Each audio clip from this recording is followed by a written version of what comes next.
gente, tudo bem com vocês?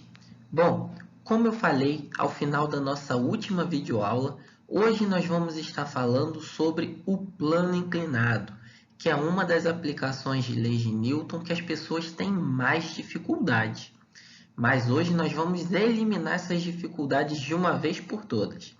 Mas antes de iniciarmos o plano inclinado, não se esqueça de compartilhar esse vídeo, curtir e se inscrever no canal, que é muito importante. E ative o sininho para receber as notificações de novos vídeos, beleza? Então, vamos lá para o nosso plano inclinado.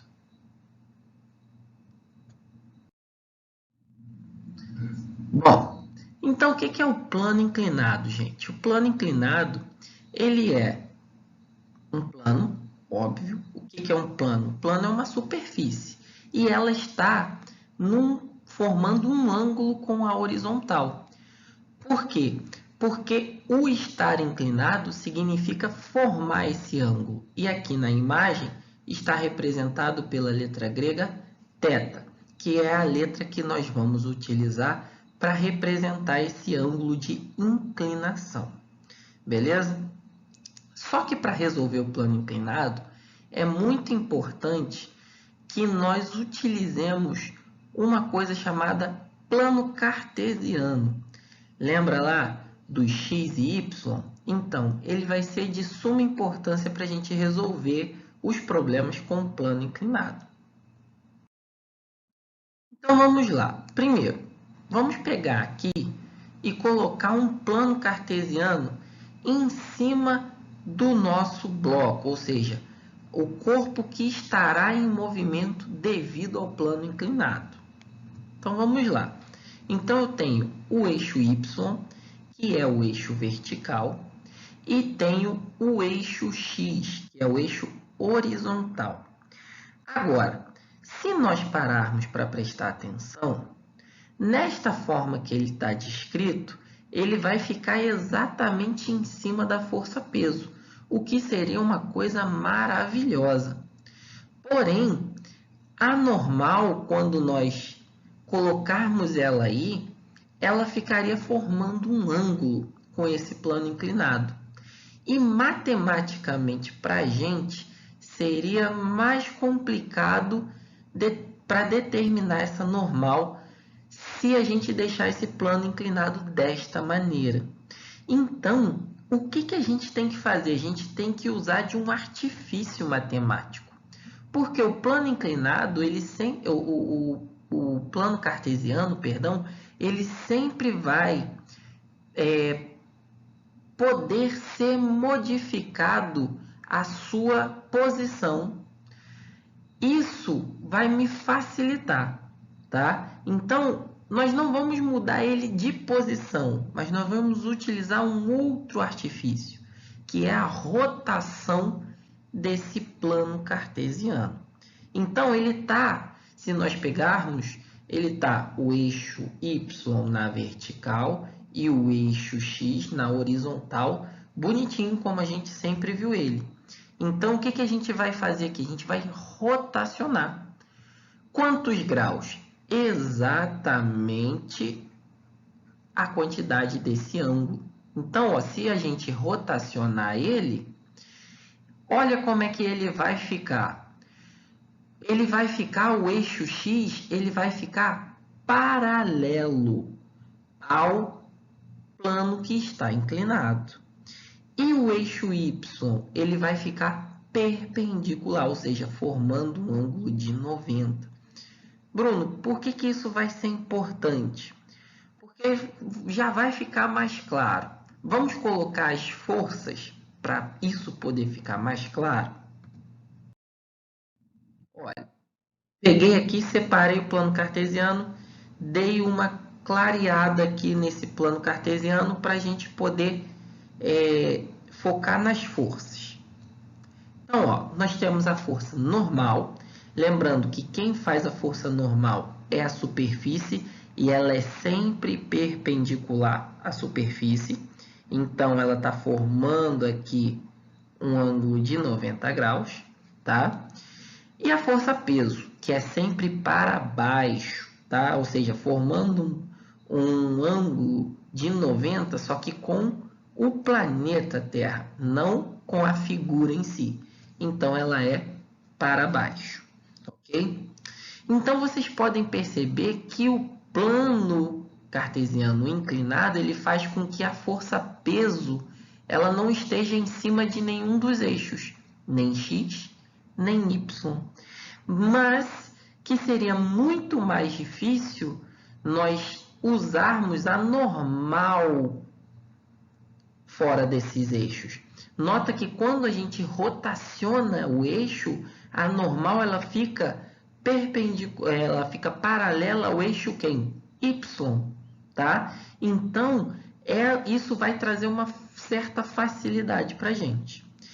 E como eu falei antes, nós rotacionamos esse plano cartesiano exatamente no ângulo de inclinação. O que isso significa, Bruno? Significa que essa abertura aqui mede θ. Por que você está fazendo isso? Porque, lembra, a força é uma grandeza vetorial. Então, se ela é uma grandeza vetorial, ela tem módulo, direção e sentido. Quando eu coloco esse peso, ou seja, essa força-peso fora do eixo, eu posso decompor um vetor em cima de quem? Dos próprios eixos. Então, se eu decompor esse vetor, eu vou ter uma componente do peso na direção do eixo x e uma componente desse vetor na direção do eixo y. A componente do peso na direção do eixo x eu chamo de px. E a componente do peso na direção y eu chamo de py. Ok? Então, isso é importante por quê? Porque toda vez que a gente for trabalhar com plano inclinado, nós sempre vamos trabalhar com as forças em cima do eixo, tá? Isso é muito importante. Por quê? Para facilitar a matemática do nosso problema. Então, toda vez que a gente tratar do plano inclinado, a gente necessariamente vai falar do px e do py. O movimento em si, ele vai ocorrer aonde? O movimento ele vai ocorrer na direção do x, do eixo x. Então, efetivamente, quem estará ligado ao movimento num plano inclinado é a força peso, só que na direção x. Por que a gente decompõe dessa maneira, Bruno? Olha só, como que se dá essa decomposição? Isso daqui, se a gente notar, essa distância aqui, que eu vou até fazer de outra cor, para facilitar a gente, fazer aqui de roxo. Então, essa distância aqui é exatamente a medida de quem? Do px. Então, se nós observarmos, isso daqui é o quê? É um triângulo retângulo que forma um ângulo de 90 aqui no PY. Então, quando eu tenho um triângulo retângulo com uma certa abertura, um determinado ângulo, eu posso usar ali uma relação trigonométrica.